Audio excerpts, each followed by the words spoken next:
الحمد لله نحمده ونستعينه ونستغفره ونؤمن به ونتوكل عليه ونعوذ بالله من شرور أنفسنا ومن سيئات أعمالنا من يهده الله فلا مضل له ومن يضلله فلا هادي له وأشهد أن لا إله إلا الله وحده لا شريك له وأشهد أن سيدنا وحبيبنا وشفيعنا وسندنا ورحمتنا ومولانا محمدا عبده ورسوله سيد الأنبياء والمرسلين وخاتم النبيين صلى الله تعالى عليه وعلى آله وأصحابه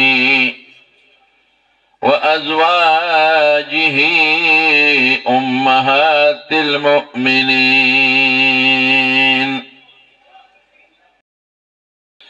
أما بعد فأعوذ بالله من الشيطان الرجيم.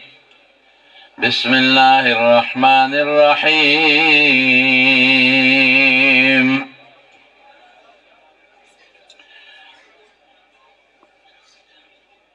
فأما من خفت موازينه فأولئك الذين خسروا أنفسهم في جهنم خالدون. وقال عز وجل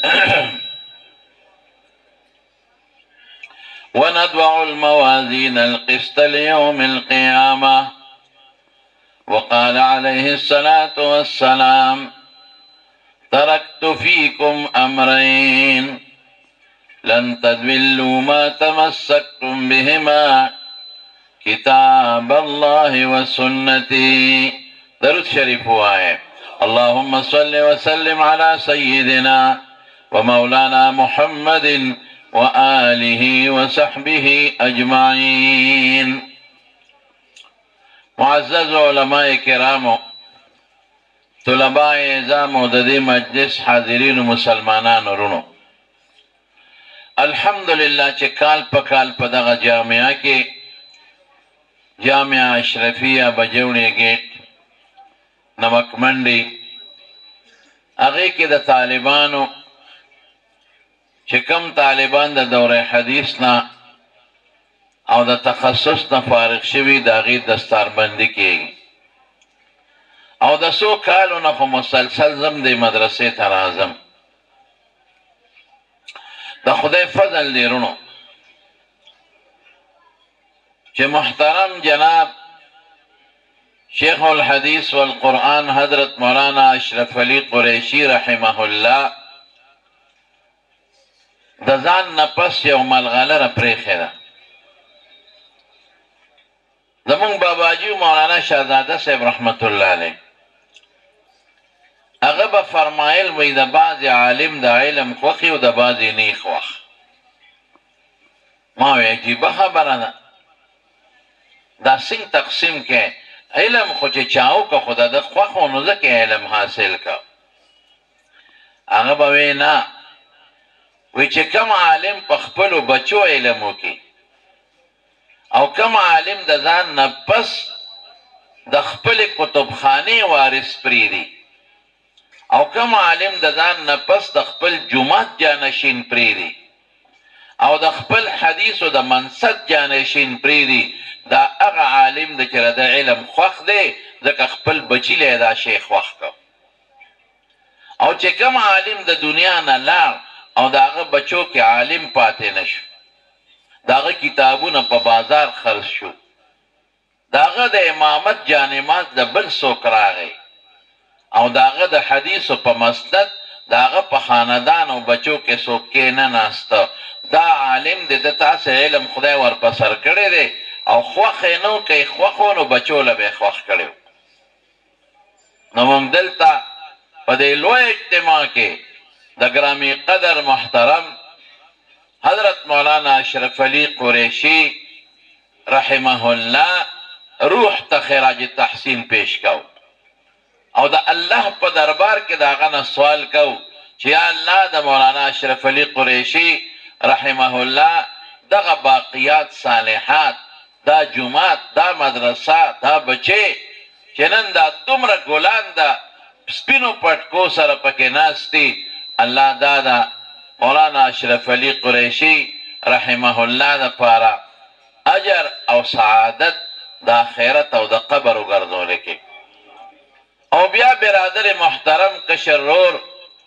جناب حضرت مولانا ارشد علی قریشی صاحب حفظه الله هغه تام مبارکباد ورکو چې هغه برای نام د مدرسو نه چلوله د مدرسې له ډېره لویه ترقي ورکړه او کوم خلکو چې د مدرسې سره تعاون کړی دی دا خشته جومات یې جوړ کړی دی او دا څلور چته مدرسې جوړه کړې ده هغې ته یې وښول چې دا یوازې د مانځه ځای نه دی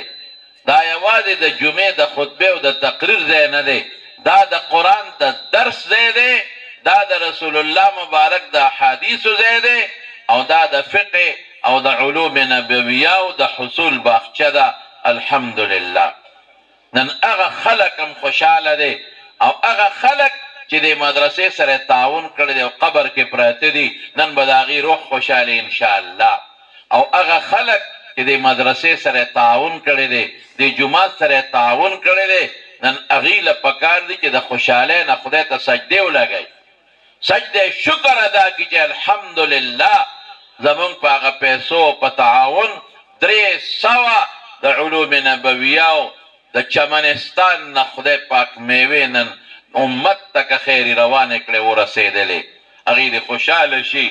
او دا علاقه دې خوشحاله شي. دا چې څومره دلته د مارکیټ او ګردونوا خلک دي خلک نن خوشحاله شي. دومره تعداد د 300 پورې چې دی کې د قرآن حافظان هم دي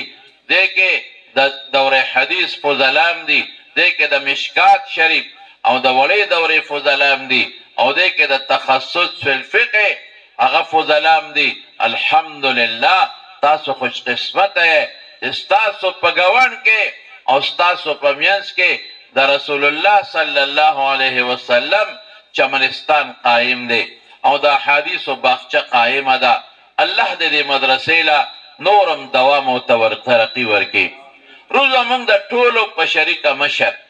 یوازې د خیبر پښتونخوا نه د کل پاکستان افغانستان او د غیر چاپیره ملکونو د علما استاد او د محدثین استاد او د